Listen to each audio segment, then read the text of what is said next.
السلام علیکم ورحمۃ اللہ وبرکاتہ۔ اسٹیج پہ تشریف فرما صدر اجلاس، مشائخ نظام، علماء کرام، قائدین ملت، السلام علیکم ورحمۃ اللہ وبرکاتہ۔ نحمدہ ونصلی علی رسولہ الکریم۔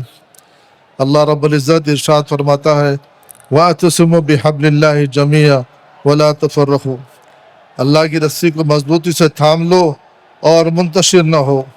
آج کا یہ اہم اجلاس وقف ترمیم بل کے خلاف اور اوقاف کے تحفظ اور دستور کی حفاظت کے لیے منعقد کیا گیا ہے۔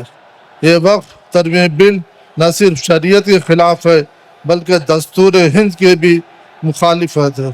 جہاں دستور ہند پر ہم ہندوستان کو اپنے مذہب پر چلنے اور اس کی حفاظت کا حق دیتا ہے، وہیں یہ وقف ترمیم بل مسلمانوں کی مذہبی امور میں مداخلت کو کرنے کی کوشش کر رہا ہے، اور بحیثیت ایک ہندوستانی مسلمان یہ ہمارا حق بھی ہے اور ذمہ داری بھی ہے کہ ہم دستور کی بھی حفاظت کریں اور شریعت کی بھی حفاظت کریں۔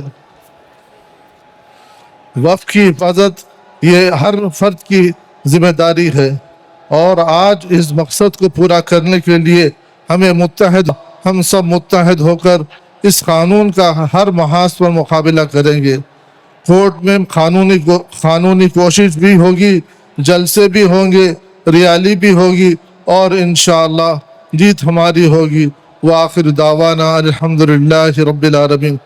السلام علیکم ورحمۃ اللہ وبرکاتہ۔